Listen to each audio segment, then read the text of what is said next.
Welcome to this explainer. I'm absolutely thrilled you're here today because we're tackling something that is, well, it's universal. And honestly, it's a little frustrating.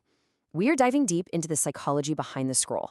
If you've ever felt like your smartphone is literally a time machine that only travels into the future, and you're just left sitting there wondering where your entire evening went, yep, you are in the exact right place. We're going to break down exactly why we can't seem to stop scrolling, and way more importantly, how we can actually take back control, using some incredibly effective structured strategies.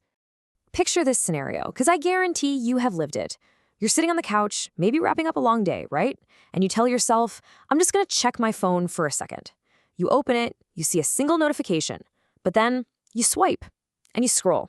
And suddenly you blink, you look up at the clock and realize 20 solid minutes have just vanished into thin air. You literally scrolled without realizing it. You reach for that device without even meaning to. It's like you're clicking into apps before your brain has even had a chance to catch up with your thumb. Like a digital zombie just running on autopilot. Okay, if that scenario made you cringe a little bit, I really want you to take a deep breath. It is not a lack of willpower, and it is definitely not a personality flaw. It's psychology. Really let that sink in. You aren't weak, and you aren't undisciplined. The truth is, these social media platforms are meticulously, carefully engineered by literally some of the smartest people on the planet to keep us engaged. And sometimes, well, their design just works a little too well. But by understanding exactly what's happening inside our brains, we can absolutely step out of that trap and make healthier, more mindful choices. So, here's our roadmap for this explainer. First, dopamine and digital rewards. Second, step 1, the pause. Third, step 2, setting boundaries. Fourth, step 3, active connection. And finally, awareness, not discipline. We've got a clear, structured plan to help you take back control, and no, you don't have to quit your digital life cold turkey. All right, let's start with dopamine and digital rewards. To completely debunk the whole myth that scrolling is just a lazy habit, we really have to look at dopamine. It goes so much deeper than just lacking discipline.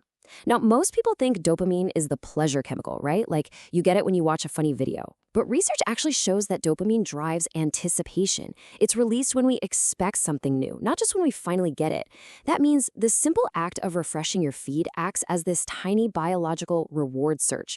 Your brain is literally going, ooh, what's next? Is it a message, a funny meme? And that anticipation, man, that is deeply addictive. And these platforms, they pair that dopamine hit with some really powerful environmental triggers. First off, there are no natural stopping points. The infinite scroll completely removes those cues that normally tell our brains, hey, you're done here. Second, social comparison keeps us constantly checking back. We see achievements or lifestyles that trigger our deeply ingrained social instincts. Third, emotion grabs our attention. Content that shocks us or stresses us out, it keeps our eyes glued for way longer. And finally, instant distraction. It gives us this immediate way to procrastinate, avoid negative emotions, or just put off tasks we don't want to do. It really is the perfect psychological storm. But here's the good news. Once you understand that psychology, you can use a few gentle strategies to regain your balance. And this builds into a really empowering, research-backed, step-by-step digital detox tutorial to help you reclaim your digital life. Step 1, the pause. Step 2, the boundary. And step 3, the connection. Let's dive right into step 1, the pause. The whole focus of this first step is breaking that automatic reflex. Remember how we talked about opening apps before our brains can even catch up? Well, we have to disrupt that muscle memory. And honestly, the easiest way to do this is to simply move your phone apps around. If your favorite social media app is always sitting right there on the bottom right of your home screen, your thumb is going to go there on pure autopilot. So put your frequently used apps in a buried folder or move them to a completely different screen. This physical change in your phone's layout forces your brain to pause and actually notice the habit instead of just acting automatically. You literally have to hunt for it, and in that brief moment of hunting, your conscious brain wakes up. And when that conscious brain wakes up, that's when you implement the 3-second feeling check. Before tapping into an app, just pause for 3 seconds and ask yourself to understand the function of what you're doing. Why are you reaching for the phone? Are you bored? Are you avoiding a really tough email? Are you maybe feeling a bit lonely? This quick check-in helps you stay mindful, because sometimes just recognizing, hey, I'm stressed right now, is completely enough to make you put the phone back down and just take a deep breath instead. Moving right along to step 2, setting boundaries. Let's face it, we're still going to use social media, right? So we need realistic ways to combat that infinite scroll once we are actually inside the app. The absolute crucial point here is establishing a hard stopping cue, and the magic number is 10. Try setting a physical 10-minute timer before you even begin scrolling, and I mean a real, audible, physical timer, not just a mental one. Because these apps have totally removed natural stopping points, you have to introduce your own. When that alarm goes off, it literally breaks the trance. It's an external signal cutting right through that dopamine loop, telling your brain that the reward search is officially over for now. Alongside those physical timers, you also need to create what we call offline anchors. These are just real-world rituals that ground your day and naturally squeeze out that automatic scrolling. Think about a morning routine that absolutely does not involve your phone. Maybe you use a traditional, old-school alarm clock instead of your smartphone so you aren't immediately sucked into a sea of notifications the second you wake up. Or maybe you take a midday walk and deliberately leave the device on your desk. These anchors protect very specific parts of your day from that constant digital pull. And now for step 3, active connection. This is where we totally transition from focusing on how much time we spend to how we actually interact. We are transforming the quality of our screen time here, folks, because there's a massive difference in our digital behavior. On one side, we have passive use, just endlessly swiping, lurking, consuming without ever interacting. And research shows this passive scrolling actually increases feelings of anxiety and loneliness. But on the flip side, we have active use.